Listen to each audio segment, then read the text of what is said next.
Bonjour, docteur Jacques Vigne. Déjà, merci de nous accorder cet entretien. Pouvez-vous nous parler de votre itinéraire en tant que médecin psychiatre? Alors au début j'étais dans les mathématiques, puis je me suis mis à étudier le yoga. Le yoga m'a intéressé au rapport corps-esprit. Du coup j'ai commencé les études de médecine. Donc j'ai commencé les maths à 17 ans. À 19 ans j'ai bifurqué en médecine et je me suis rapidement mis à faire la méditation et donc à être plus orienté vers l'esprit. Du coup dans la médecine c'était la psychiatrie qui était le choix pour s'occuper de l'esprit et c'est ce que j'ai fait. Donc j'ai fait l'internat en psychiatrie à Paris. Et pendant cet internat, je suis déjà parti en Algérie pour travailler 15 mois comme psychiatre. Ça m'a intéressé de voir les maladies mentales et le psychisme dans une autre culture, avec quand même des gens qui parlaient le français, ça a aidé à la communication. Et puis ensuite, j'ai été en Inde et j'ai cherché donc des gens qui faisaient le yoga, mais comme des moines, pour l'itinéraire mystique, le yoga, la méditation, et pas simplement pour des cours en ville habituelle. Et donc j'ai rencontré un disciple d'une grande sage de l'Inde, donc Ma Anandamayi, qui est très différente donc d'une actuellement qu'on connaît qui s'appelle Ma Amritanandamayi, qui prend les gens dans les bras, voilà. Ma Anandamayi, c'était un style différent. Elle était à distance des gens et elle était d'une honnêteté scrupuleuse et elle ne cherchait pas vraiment le pouvoir. Hein, elle était dans son itinéraire mystique. Et donc j'ai eu un maître pendant 25 ans qui a parlé qui a passé 31 ans et demi avec Mananda Mahi de son vivant et ensuite a passé encore 30 ans pratiquement dans ses ashrams après qu'elle ait quitté son corps en 1982. Donc lui-même est décédé en 2010. Et depuis, donc, je me relie à une Anglaise qui a un itinéraire analogue à celui de Vijayananda, mais avec 20 ans de moins, qui s'appelle Tenzin Palmo de son nom tibétain. Elle est la plus ancienne des occidentales à avoir fait des vœux dans le bouddhisme tibétain de nonne. Elle les a fait à 21 ans, maintenant elle a 75 ans. Et elle a passé 11 ans et demi dans une grotte à méditer. Et donc j'aime bien la citer, comme mon maître aussi, qui a passé 18 ans dans l'Himalaya et qui a médité intensément pendant 60 ans. J'aime bien les citer comme quand je parle de la méditation parce que ce sont des gens qui ont beaucoup plus d'expérience que moi. Moi-même, donc pendant 20 ans, j'ai fait des allers-retours avec un ermitage où était mon maître. C'est dans l'angle entre Népal, Tibet et Inde, donc côté indien, au-delà d'Almora.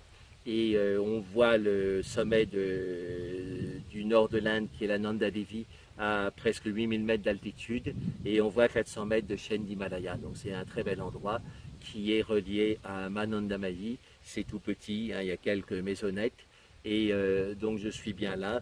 Et pendant 12 ans, j'y passais le tiers du temps. Et maintenant, c'est un peu plus irrégulier parce que je suis amené à faire des tournées en France plus longues.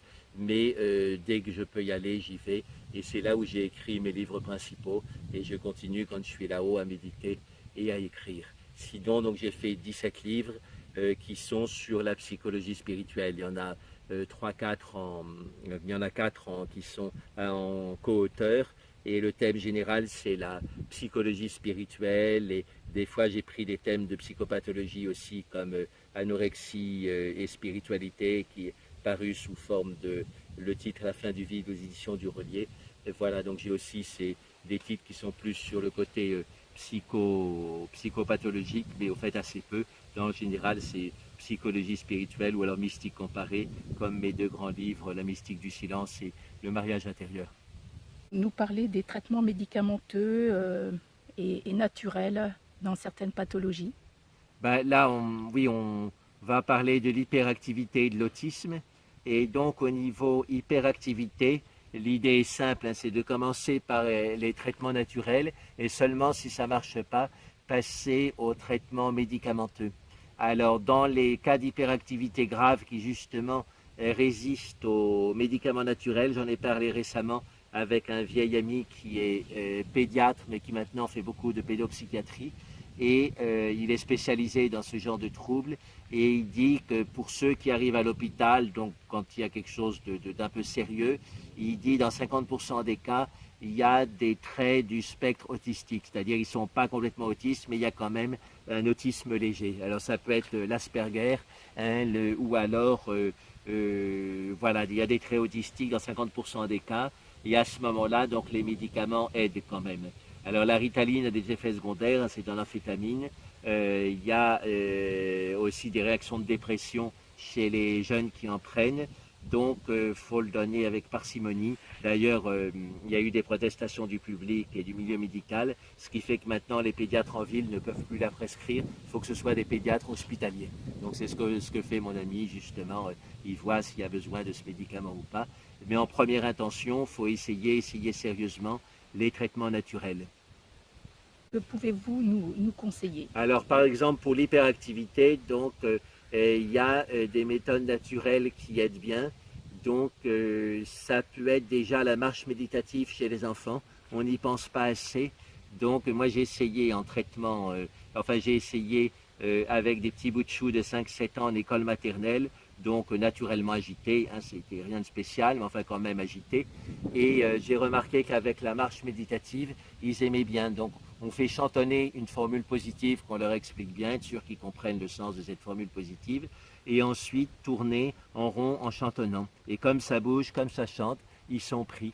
Et le test que j'ai fait, très intéressant, quand au bout de 10 minutes peut-être comme ça, je leur ai dit de s'allonger, de mettre les bras croisés sur le cœur et de s'intérioriser, ils ont pu le faire, je n'ai pas mesuré avec ma montre, mais peut-être 5 bonnes minutes, en silence, et ils répétaient la formule mentalement, et il n'y avait pas de chahut. Voilà, et ce qui n'est pas évident avec un groupe d'enfants comme ça, surtout à l'école, dans le cadre scolaire, où ils ne sont pas forcément motivés pour ce genre de pratique. Et donc, ça m'a encouragé à aller dans ce sens-là. Voilà, alors sinon, j'ai travaillé avec le docteur Vintrebert, qui était quelqu'un d'intéressant, qui était professeur de gymnastique, et qui ensuite a une bourse pour faire des études de médecine et de psychiatrie. Donc c'est le seul que je connaisse qui ait une formation en éducation physique et en psychiatrie. Maintenant il est mort, mais j'ai été formé par lui un peu rapidement, mais j'ai quand même été formé par lui en relaxation de l'enfant. Il a fait une méthode qui s'appelle la méthode Vintrebert. Et un de ses grands trucs que je me souviens, bon, pour lui faire justice, on devrait rentrer plus dans les détails, mais au moins un de ses grands trucs était très simple, c'était les mouvements passifs. Et donc prendre par exemple quand l'enfant est allongé sur le dos, l'avant-bras et le faire aller et venir. Et donc on parle à l'enfant un petit peu gentiment, il y a le contact de l'adulte et l'enfant déjà à cause de ces deux choses se relaxe, plus la conscience du corps en mouvement qui l'hypnotise en quelque sorte et qui fait qu'il lâche vraiment les tensions.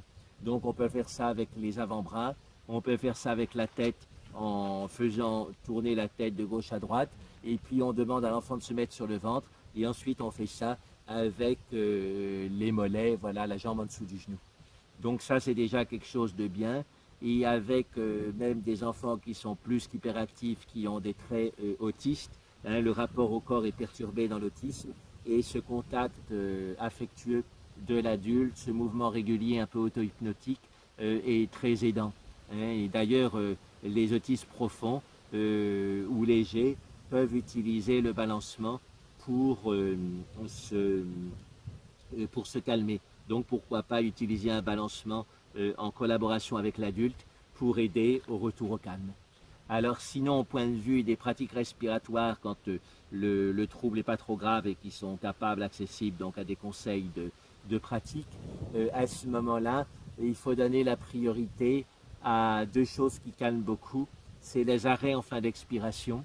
Donc il ne s'agit pas de les faire trop longs parce que de nouveau c'est excitant quand on fait trop long ou stressant, mais on fait des arrêts pas trop longs, naturels et fréquents.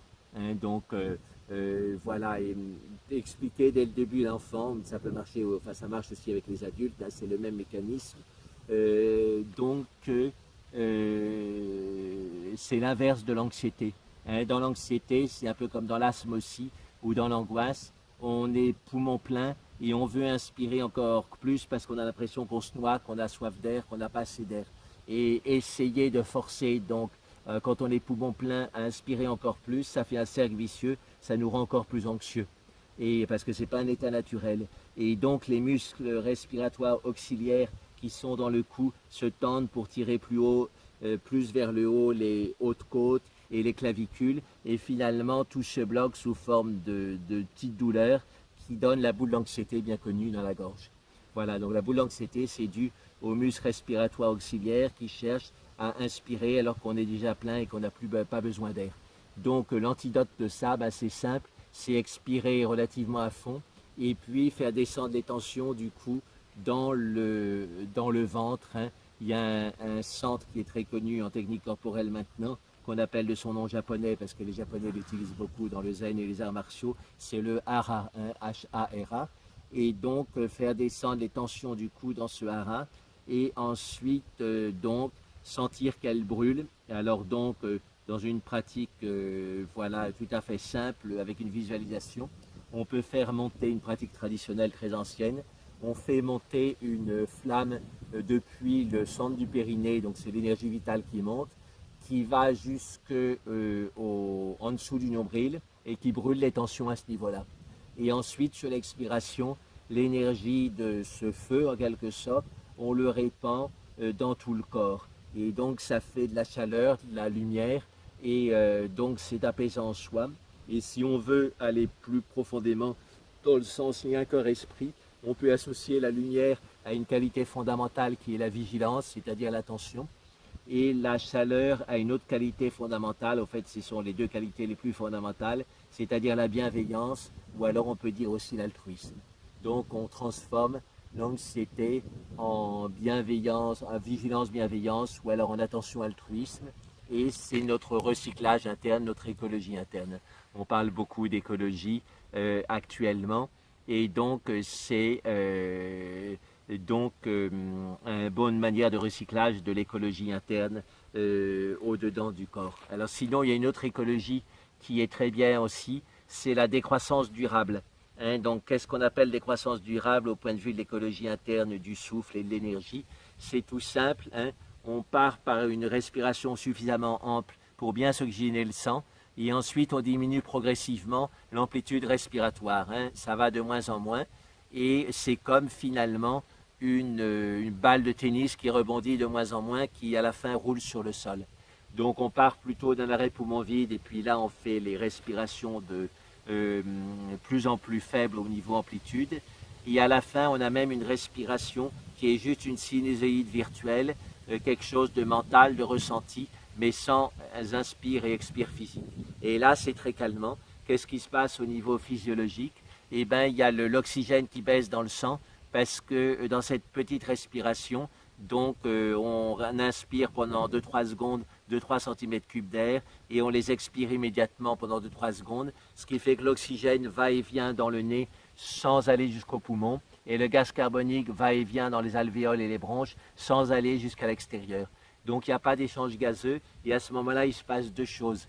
L'oxygène baisse dans le sang, et à ce moment-là, automatiquement, le cœur se ralentit parce qu'il a des récepteurs au gaz du sang, ce qu'on appelle en physiologie les chémorécepteurs, qui, même sans l'intervention du cerveau, comprennent qu'il n'y a pas assez d'oxygène dans le sang, donc ce n'est pas le moment de faire des efforts intenses, et du coup, il se ralentit. C'est tout à fait comme un ordinateur portable.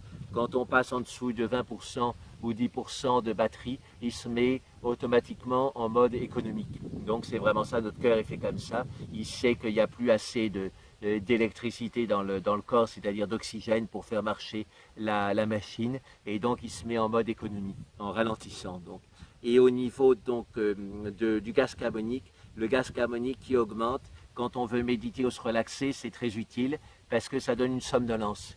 Et donc si on a le dos bien droit puis qu'on est décidé à ne pas s'endormir mais à méditer, à ce moment-là, ça veut dire qu'on rentre en méditation profonde. Et donc même les enfants peuvent rentrer dedans assez facilement. Et donc ce sont des choses à utiliser. Et donc il y a les arrêts en fin d'expiration, la petite respiration sinon. Il y a une troisième chose, c'est le Hatha Yoga, qui ressemble finalement en relaxation occidentale à la méthode de Jacobson. C'est-à-dire on tend des parties du corps très fort pour ensuite qu'elles se détendent complètement. C'est difficile, surtout quand on est débutant dans ces techniques-là de relaxation, etc., de relaxer directement une partie du corps. Mais si on utilise donc une tension, ensuite la détente vient facilement. Donc c'est la méthode de Jacobson en relaxation occidentale et ça correspond en gros au Hatha Yoga dans le système indien. Bon, le Hatha Yoga est plus précis au niveau énergétique, etc. C'est aussi une voie spirituelle, mais si on le comprend déjà comme ça, tension et ensuite grande détente qui sinon était inaccessible par la relaxation habituelle de conscience, à ce moment-là, voilà, on peut l'utiliser de façon tout à fait efficace. Alors le Hatha Yoga est plutôt conseillé en cas de trouble. Quand j'étais interne en psychiatrie, on pouvait parler du Hatha Yoga et le faire faire. Donc c'est ce que dans tous les services de psychiatrie, soit il y avait où j'ai été, soit il y avait déjà du Hatha Yoga, soit je l'introduisais et ça posait pas de problème. Par contre, la méditation posait problème et on comprend chez les psychotiques ou les autistes, la méditation c'est pas facile. Alors, mais il y a quand même moyen de faire des formes simples. Ce qu'il faut, c'est que ou alors on peut peut-être parler de relaxation, ce serait plus modeste. Donc la pratique soit très guidée et à ce moment-là, éventuellement un peu complexe parce que les psychotiques ont un côté un peu obsessionnel. Donc dans quelque chose de complexe, ben, ils sont de bonne volonté, donc ils le font bien. Mais dans quelque chose de simple, leur esprit part tout de suite. Nous, on est un peu comme ça aussi. Si on a une méditation trop simple, juste réciter un mantra de 2 syllabes, l'esprit part vite. Mais si on a un travail complexe à faire, ben, on peut le répéter et l'esprit est mieux pris par la chose complexe. Donc chez les psychotiques, c'est analogue. Et alors sinon, il y a quelque chose de très simple à comprendre. C'est un peu l'histoire du verre à moitié vide et à moitié plein. L'habitude, le point de vue habituel des psychiatres, c'est de dire les psychotiques ont des troubles de la concentration, donc il ne faut surtout pas leur faire faire de concentration ou de méditation. Et donc c'est comme dire à des gens qui ont un accident de la route, ils ont mal quand ils mettent, à cause de leurs jambes cassées, quand ils mettent le pied par terre, donc il faut surtout les laisser au lit et ne pas leur faire faire de rééducation. Or c'est clair que c'est le contraire. C'est justement parce qu'ils ont des problèmes à marcher qu'on amène des kinés qui font de la rééducation très précise en s'adaptant au handicap de la personne. Et donc c'est pareil, les psychotiques ont un handicap de la concentration et ce qu'il faut c'est les rééduquer. Donc ce sera plus difficile bien sûr, il faut demander à des gens qui connaissent bien, donc des relaxologues, des psychothérapeutes qui ont réfléchi sur relaxation et psychose ou concentration et psychose, de venir et de les aider. Et alors donc là on dépasse un peu le cadre des enfants hyperactifs ou autistes, mais c'est important aussi, il y a Barbara Fredrickson qui a fait faire des méditations d'altruisme à des schizophrènes. Et donc là encore, il y avait un bon sens mal placé qui aurait pu dire ben, ils ne sont pas capables de résoudre leurs problèmes, donc comment est-ce qu'ils peuvent méditer en souhaitant que les autres résolvent leurs problèmes. Mais au fait, il faut voir ça à l'inverse, justement parce qu'ils ont du mal à résoudre leurs problèmes. Le fait d'envoyer des ondes positives en méditation, on ne prie pas vraiment parce qu'on n'est pas relié à Dieu, mais on envoie des ondes directement aux autres, des ondes positives. Et donc, à ce moment-là, ça a redonné aux schizophrènes confiance en eux. De savoir qu'ils peuvent faire ça et que ça peut faire du bien aux autres. Ça fait du bien en eux. Alors, sur l'effet positif de l'intention à distance, il faut lire donc une auteure qui est maintenant traduite en français, c'est Lynn McTaggart, L-Y-2-N, et McTaggart, M-C-T majuscule A-2-G-A-R-T, c'est l'orthographe écossaise.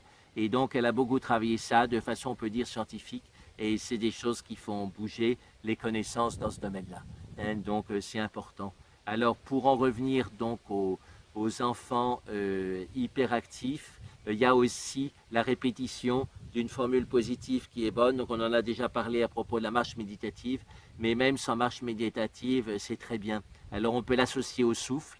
Et alors, bon, si les gens sont croyants, ben, c'est des choses qui peuvent se combiner heureusement avec la prière. S'ils ne sont pas croyants, on prend une formule positive dont ils ont besoin.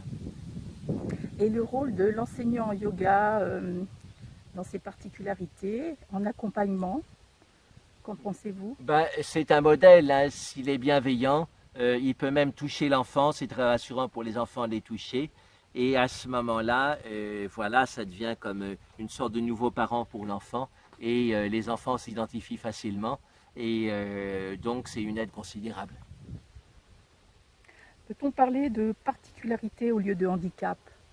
Alors, bon, peut-être avant de parler de ça, parler un peu de l'autisme. Alors je ne suis pas spécialiste de l'autisme, mais j'ai quand même certaines idées originales et je serais content si les gens essayent ces idées.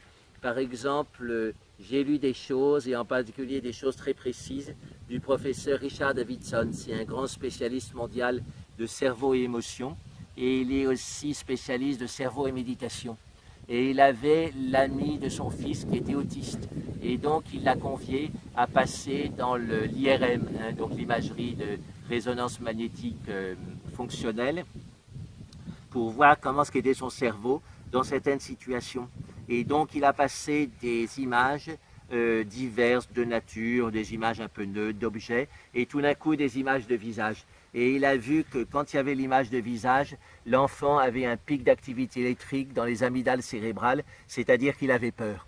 Et donc même sans IRM, on sait, les autistes qui peuvent parler, donc ils ne sont pas trop patins, disent qu'ils ont peur du visage humain. Et moi-même, j'ai été une fois chez une amie qui a une fille qui n'est pas autiste forte, mais qui est Asperger. Elle avait 10 ans et elle a réussi pendant 3/4 d'heure, j'ai bien observé, parce que justement ça m'intéressait de voir aussi en tant que psychiatre comment est-ce qu'elle se comportait. Pendant 3/4 d'heure, on peut dire qu'elle était présente. Quand on lui posait des questions, elle répondait, elle était gentille, elle jouait dans son coin, mais elle ne m'a jamais regardé. 2-3 fois, elle a regardé sa mère, mais moi, elle ne m'a jamais regardé. À chaque fois, elle évitait. Et donc, c'était 3/4 d'heure, c'est long hein, pour un enfant qui, en général, change tout le temps de comportement. Là, c'était très fort. Elle ne me regardait pas. Et donc, c'est cette peur du visage de l'autre. Alors, il y a un câblage qui fait qu'ils ont cette peur. Et donc, comme d'habitude, une peur, ça se rééduque. Et donc, comment rééduquer la peur du visage? Ben, déjà par le massage. Hein, donc, l'enseignante, soit professeur de yoga ou relaxologue ou même institutrice, n'hésite pas à masser souvent le visage de l'enfant. Alors peut-être qu'au début il aura peur, mais donc il s'agit de le rassurer. Voilà. Hein, Et puis ensuite, on peut être plus créatif, demander à l'enfant de masser le visage de l'adulte. Parce que s'il fait quelque chose, il aura moins peur. Juste voir comme ça, c'est une peur. Mais en massant, il aura le visage dans les mains, il verra que ça ne mord pas. Et du coup, il se calmera. Et puis ensuite, une troisième possibilité, qui je pense est importante, même des visages positifs dans la chambre. Donc si par exemple il y a un bon rapport de l'enfant avec sa grand-mère, mettre une grande photo, même énorme, de la grand-mère dans la chambre. Et si on est croyant, par exemple catholique, même des visages paisibles dont on a des vraies photos, hein, pas simplement des images de statues, mais des images paisibles, bien que les images de statues, si le sculpteur est inspiré, même si c'est sorti de son imagination, c'est beau aussi. Donc pourquoi pas ces visages paisibles ou de vierges de la Renaissance qui sont très belles et qui ont été faites au fait sur des modèles humains.